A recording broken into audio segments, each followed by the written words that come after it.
There are many people who have the limitations in their minds, who have lost that fire in their eyes. You aren't given any breaks in life. You make them for yourself. We are all being tested in life. And how you face that test determines the rest of your life. There's a lot of times where I don't know how I'm gonna move forward, but I ask myself one question: can you take another step? And that answer is always yes. Wherever focus goes, energy flows. So why don't we tap into that power now for your business and life? The part of beginning to get unstuck, you've got to decide that the behavior pattern that you have adopted doesn't work for you. You've got to change your strategies, and changing your strategy means reinventing your life, recreating you, and you have the power to do that. You want to take responsibility for your life. You can decide that you're going to change, that you're not going to be a wimp. I got me here, I can get me out of this, and I'm getting out. It's not easy reaching your dreams. It's not easy to achieve a happy and fulfilled life. It's not easy getting up every day, fighting, going through the daily struggles, getting rejected constantly, getting laughed at all the time, going through trials and tribulations, facing the pain of defeat over and over again. It is not easy, but if you do it, it is worth it. See, when people ask you, say, how you doing? Even if you're having some difficult times, say, I'm blessed and highly favored. Because anytime you wake up and you don't have a white chalk outline around your body, it's a great day. You got to tell yourself that no matter what gets in my way, I'm going to keep going. I'm going to keep moving. I'm going to keep winning. I'm going to keep surviving. It's everything that you want, because you went through that pain of that journey. It felt like he wanted to just knock you down and say, you know what? You can't do it. Understand that it's going to be trials and tribulation. That we'll have storms, but they will have sunshine after the rain. But that depends on you and how bad do you truly want it. Nothing in life will hold you back if you trust in yourself and you trust in the process. And at the end of this race, guys, you're going to be more capable. Through that effort, builds the character, the person you want to be at the end. Accept that. And so I say to you, it's possible you can live your dream. If it's becoming a diamond, if it's having more, it's achieving more, it's possible you can live your dream. It's necessary that you have a plan of action, that you're resilient, that you stick to, that you have the vision and never give it up, that you become creative and relentless and keep on coming back again and again and again, and that it's you that you got to take personal responsibility to make it happen. And when life knocks you down, jump back up and say, it's not over until I win.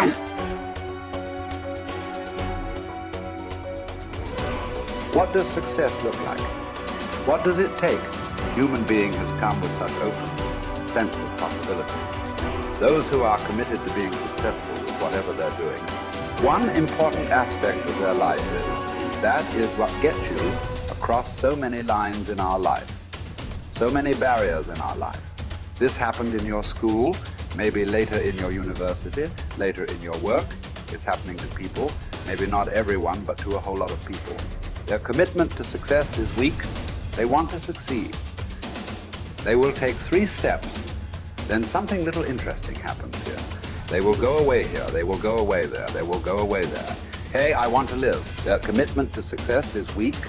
Either situations around them in some way, situations can impede you from doing what you're doing very easily. Many times it happens to everyone. But when this happens, people weaken their commitment for their success. Maybe physically they'll feel a little weak. They will weaken their commitment to success. Maybe their emotions slosh around a little bit. They will weaken their commitment to success. So our commitment to success should not weaken because there is social drama going on, or physiological drama, or psychological drama. Whatever happens, your commitment to success should not weaken. That is what gets you across so many lines in our life, so many barriers in our life. So what does success look like? What does it take? Those who have been very successful, either in music, sport, art, business, spiritual process, doesn't matter what. Those people never know when they ate, when they slept, when they got afternoon rest. I have not seen such a thing in my life. So those who are committed to being successful with whatever they're doing, one important aspect of their life is they're not settling down where it's very comfortable. Because comfort will happen when they lower you to a very, very comfortable. Have you seen how comfortable they are? Once they're dead, if you throw them there also, they're comfortable. If you lower them, they're comfortable. Right now, it's about ensuring that there is profoundness of experience and there is impactfulness of activity. Because if they had given you a limitless amount of time, you could do all those things, nothing wrong. I'm not against it. But they gave you such a little time with such tremendous potential of being human. That's the problem. If creation had made you like an earthworm, I'm not saying there's anything wrong with it. It is just that it's a unipolar potential. It can only do that much. An earthworm is not thinking of climbing a tree because it knows it'll be picked up by the birds. It never has such aspirations. It just wants to recycle the earth. You know, it is beneficial to so many other lives, including us, but its objective is very clear: to eat and to reproduce and to die. Very clear objective, that purpose to fulfill he strives. I don't think he sleeps in the afternoon. I don't think so, because many afternoons I've seen earthworms. They were all vigorously active, but a human being came with too many potentials. Because of that, it needs a certain level of striving for a human being to forget about the world, to consider yourself successful. If your idea of success is you're doing little better than your neighbor, I call that sickness. That is not success. You are happy that your neighbor is worse than you. Is this sickness or success? It is sickness. But in some way, you feel fulfilled with what you're doing. Let's consider that as success for now. It doesn't matter whether you're better than somebody or worse than somebody. That question should not even come up in your mind. But in some way, you feel you're using yourself fully, and there's a certain sense of fulfillment in your activity. Well, if you're capable of just closing your eyes and simply sitting without any activity, that's fantastic. But you cannot do that. You cannot do that right now. In the states that you are, you can't simply close your eyes and become still. Instead of being busy, you will become preoccupied.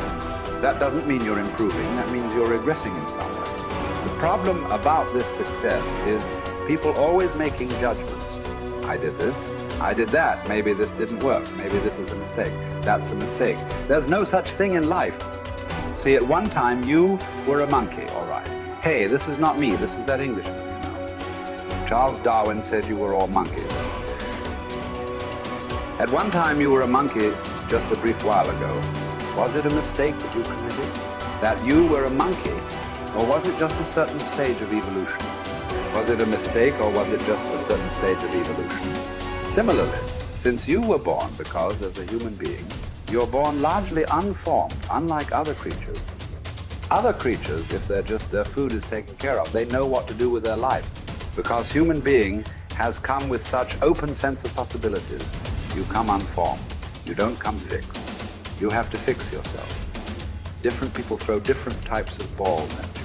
From all over, your parents, your teachers, the school, the neighbors, and society and the world throws all kinds of things at you. To gather all this muck and make something worthwhile out of yourself is your business. That's your success. It doesn't matter whether somebody thinks you're worthwhile or not. You feel you are a worthwhile life. Good enough for now. World may not recognize. It doesn't matter. But you know you are worthwhile.